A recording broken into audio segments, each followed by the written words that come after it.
You know, the United States of America is a really wonderful country. I love this country, even though the government forced me and my family to live in a horse stall at the beginning of World War II, 1942 to be exact. But you know, after the terrible attack on Pearl Harbor, Japanese on the mainland were locked up. They were interned in camps, and there was about 110,000 Japanese who suffered this fate. Most of the 110,000 were U.S. citizens, so I was a U.S. citizen. My parents were born in the San Francisco Bay Area, and I was born there. And we just had the misfortune of being in California at that particular time. So in February of 1942, Franklin Roosevelt signed Executive Order 9066, authorizing the internment of Japanese nationals and Americans of Japanese ancestry. I call them AJAs for short. My parents were quite upset with this because, you know, they were Japanese by blood, but, you know, American citizens, they love their country, and it kind of tore them in half. What particularly distressed them was the fact that my mother was 8 months pregnant, and she wanted to have the baby delivered in a hospital. I was born at St. Francis Hospital in San Francisco, and she wanted the same for the new baby. And my brother Steve was 8 weeks old when we were interned. But she had all these plans like, oh, if they call us up, you know, I'm going to go to my sister's in Berkeley, or I'm going to move to my mother's in Alameda. And my father's saying, no, the soldiers will come get you, Mom, you better report. But actually, in the internment camp, there were 65 babies born that year. Before the permanent camps were built in the interior, these were designed for 8,000 to 10,000 people, the Japanese were detained in what you call temporary assembly centers. So these were fairgrounds and army facilities, schools, racetracks, anywhere one could keep thousands of people. 8,000 of us in San Francisco were moved to Camp Rand Assembly Center, a racetrack south of the city.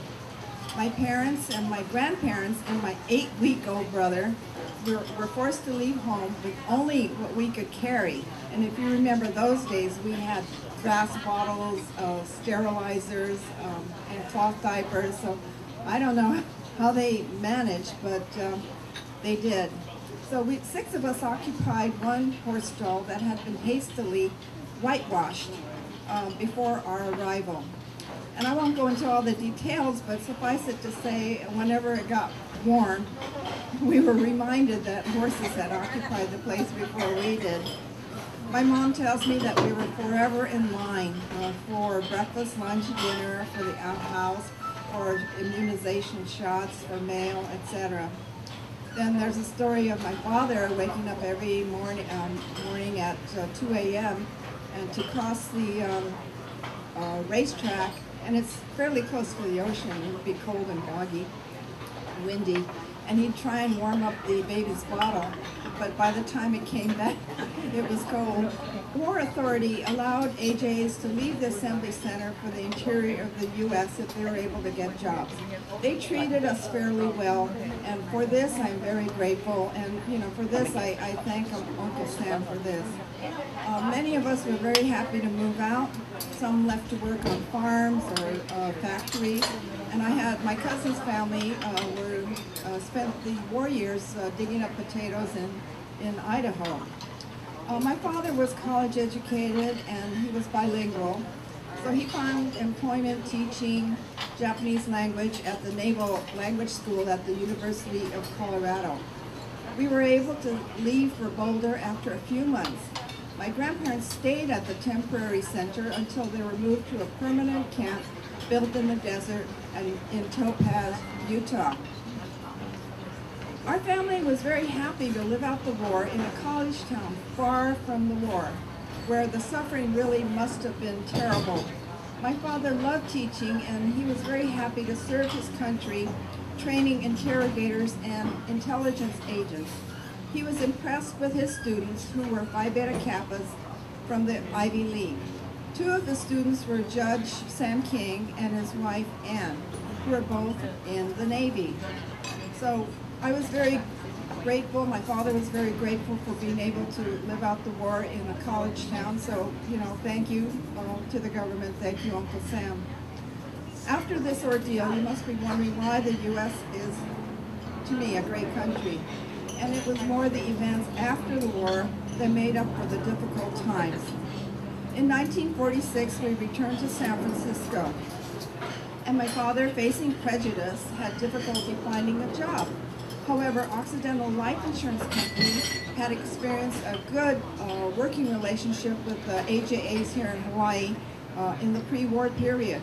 So this company, this good corporate citizen, was willing to employ AJAs.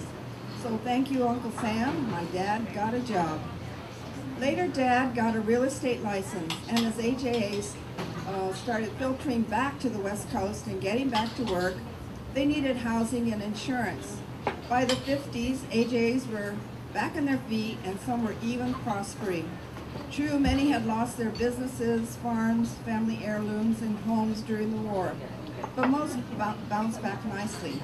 And for this I say, thank you, Uncle Sam. Minorities couldn't buy real estate in certain nice neighborhoods in San Francisco. If you're familiar with the city, you might know St. Francis Woods, Pacific Heights, Sea Cliff. We couldn't live in certain neighborhoods. But the long story short, Willie Mays of the Giants came to town, and he broke the color barrier. He said, I want to live over there. And so, being a great hero, he did. But later, fair housing laws struck down segregated neighborhoods. So for this I say, thank you, Uncle Sam. In the 50s, Dad tried to join the San Francisco Association of Realtors, but was turned down because of his race. My youngest brother, Alan, still works in Dad's real estate and insurance office in Japantown, San Francisco.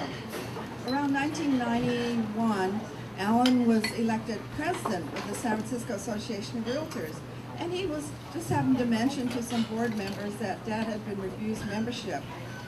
So the board was horrified and immediately granted Dad an honorary membership, so he didn't have to pay dues anymore.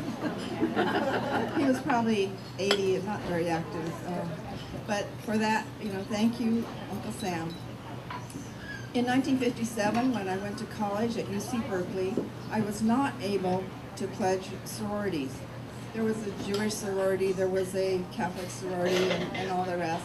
And only one had an Oriental girl.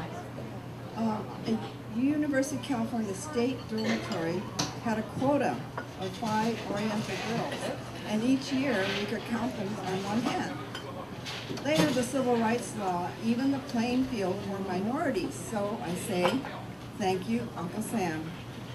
President Reagan and Congress finally issued an apology to AJAs and appropriated $20,000 restitution for those who are still alive. Thank you, Uncle Sam.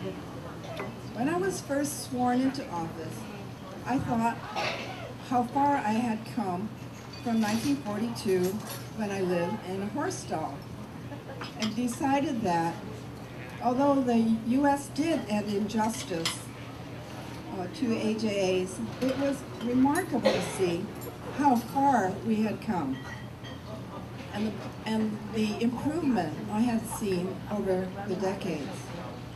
The U.S., though not perfect, is a dynamic democracy capable of justice and righting wrongs.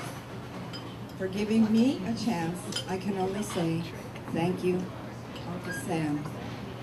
Many of us have corresponding stories. Hawaii has also seen big changes, with former plantation workers moving on up, becoming politicians, professionals, and captains of industry. We still need to work on improving Hawaii, but I have faith we can do it. Don't give up, and eventually we can all say, thank you, Uncle Sam. Thank you very much.